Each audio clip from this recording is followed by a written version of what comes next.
lahat! So I hope all of you is happy and safe. Good morning, good evening, good afternoon. And for today is early. No, it's not early in the morning. I think it's around 8:30 in the morning. And let's have a coffee. So supposed to be I drink warm water with apple cider in the morning, but today I feel so lazy to do that because I feel I have acid reflux on my stomach, so I didn't drink the apple cider, but I drink a warm water, and then after 30 minutes I drink this black coffee.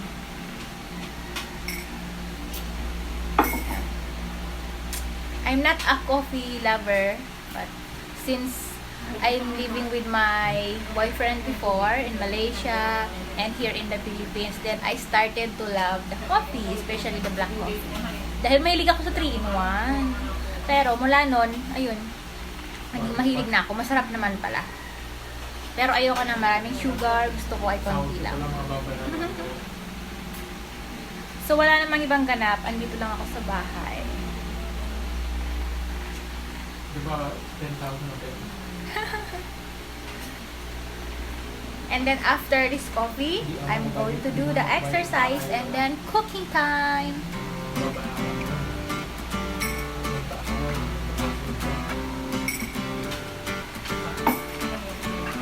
Dati kumakain ako every breakfast. For now, hindi ako nagbe-breakfast. Pamaya pa ako kakain mga around 12 in the afternoon and noon. Kasi diet. Hindi naman sa super diet. Kumaga parang nagka-try lang ako mag-diet kasi I noticed this past few days napaparami na yung kain ko, kung ano-ano na, junk food, mga matatamis, ang lakas ko sa carbohydrates, kanin, pasta, macaroni. So yan, nag-guilty ako. Kaya sabi ko ay, yeah, time to change a little bit my lifestyle for today, for this week. And after that, pag napagod ako, back to normal na naman. Sulit si kung kailan tatagal. O, diba? Isa ka rin ba doon? Yung, pag masarap ang ulam, bukas ang diet. Kapag hindi masarap, tuloy ang diet. Diba? Hindi, maganda lang kasi nagbibili ka ng Nagkakape lang ako, pinagpapawisan yung ano ko, mukha ko. So ayan, tapos pasmado pa yung kamay ko, 'di ba? Ayan, as I've said, nagluto po ako ng champurrado. So actually, gustong-gusto ko na siyang kainin pero hindi pa pwede kasi kakain ako mamaya alas 12 pa. So tiis-tiis din, sabay ganun. So eto na po yung champurrado na niluto ko. So ayan siya.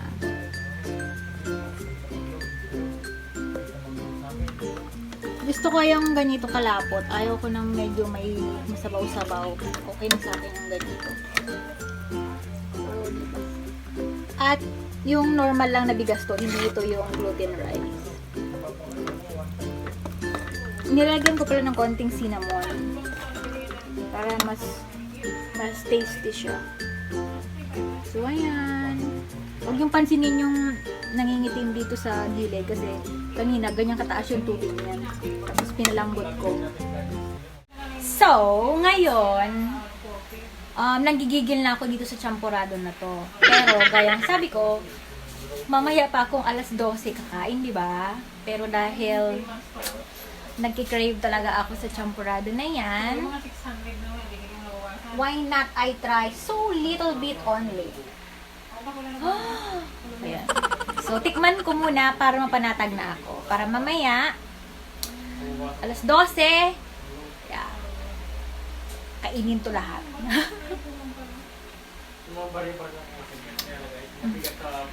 Sarap. So creamy, so chocolate, and then so delicious. Hey, ako, tama na, takpa na nga to. Baka masira na naman yung plano ko. So, ayan. Ganun lang. So, ayan. Tapusin ko muna yung coffee ko. 50% din.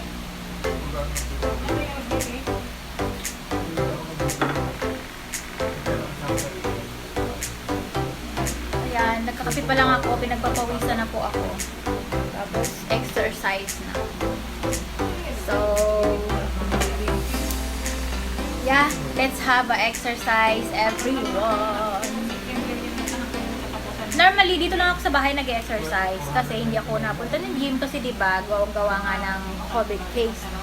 Na bawal pa yung mga lumabas. At syempre, kahit yung ibang gym ay open na, mas mabuti na yung safe na diingat. Kaya sa bahay na lang. So, actually, pag sa bahay, sobrang nakakatamad. So, kailangan mo talagang i-motivate yung sarili mo para makapag-umpisa ka. Unlike kapag nasa gym ka, na-motivate yung sarili mo kasi may mga nakikita ka doon na mga super dedicated mag-exercise. So, napapasama ka na rin. Kumbaga parang nalilift yung pakiramdam mo, ay, kaya kailangan ko din maging active. But pag sa bahay, yung mga kasama mo, kumakain, na ang sarap, tapos, kailangan mo mag-exercise, nakakatamad. But anyway, I can do it. Kasi pag-challenge ko yung sarili ko na mag-exercise ako since no nag-start ng lockdown. Which is nagawa ko naman, pero hindi nga everyday. Okay lang yon kasi masama yun nag-exercise ka everyday. Masama yun. So, dito lang ako sa sahig. And then, mga maximum 1 hour. Pag tinamad, 15 minutes. Pero, yung 15 minutes na yon ay, kumbaga parang high reps repetition na workout. Parang cardio. So, yun. Naglalagay lang ako ng puzzles dito sa baba. And then, yeah. Ganun na. Exercise na. So, yeah. Nagpi-play lang ako ng music sa iPad ko. And then, kailangan yung music na, yung parang nabibit yung pakiramdam mo na, parang energetic. Huwag yung nag-exercise ka na, tapos yung tugtog ay two people. Ang title na? Two lonely people in the world. Napakinggan ko yun sa gym. Yung todo buhat ko na ang bigat. Tapos yung patugtog na may-ari ng gym ay two loneliest people in the world. Tama ba? Yun. Basta ganun. Diba? Sa halip na matuwa ako, lalo akong tinamad. At lalo akong, parang na-miss ko yung boyfriend ko kasi ang layo. Dagdag. O, sige, mamaya na. Exercise muna ako. So, hey everyone! So, ngayon, ready na ako. As you can see, yung buhok ko ay naka-ponytail na ng ganito para iwas po ang sabit-sabit sa mukha. Kasi yung iba, nag-exercise, nakalugay ang buhok ko. Buhok, hindi ko maintindihan kung bakit. Kasi kung mag-exercise ka, dapat ang buhok mo and yung sarili mo ay naka-ready talaga. So, yung iba, nagsusuot ng sombrero, nagalagay ng headband, okay lang yon. Yung iba, ginagawang hair, yung buhok parang bun sa taas, okay lang yon. Pero yung nakalugay, para sa akin, hindi yun okay. Kasi, pagpapawisan ka, yung oil ng buhok mo, punta sa mukha mo, magkukos siya ng pimples. So, ipapakita ko sa inyo yung sinusuot ko. I mean, isa sa mga sinusuot ko during workout ko. And then, yung mga gamit din na nilatag ko dito para i-share ko sa inyo kung ano yung mga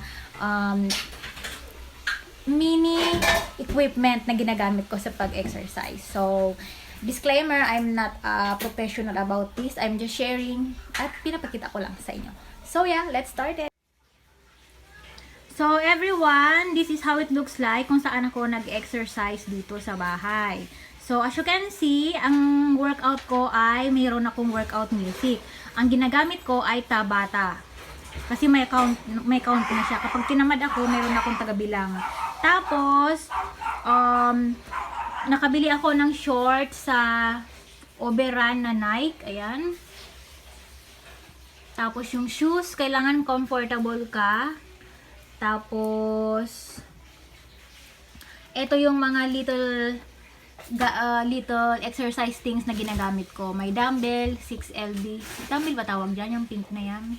Tapos yung booty band na extra heavy. And then yung waist twisting. And then itong, nangangatog yung kamay ko.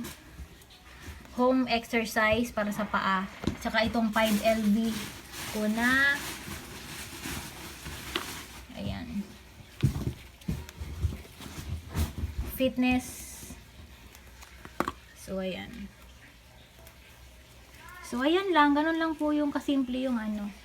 Kasi pag mag-exercise ka, okay lang na wala kang mga equipment. Importante, nakapag-exercise ka. So, body weights ka na lang. So, ayan everyone. Tapos na ako mag-exercise. And, yeah. Pawis na. Masakit sa katawan. Pero, feel rejuvenated. Alam mo, yung feel na parang fresh na fresh. And feel like hindi ka tinatamad. Kasi nga, pinagpawisan ka na. Tanggal mo na yung lahat ng katamaran sa katawan. So, ganon. So, after workout, and then drink of tea. Or drink my vitamin C. And then, start the day. So everyone, thank you for watching and see you on my next vlog.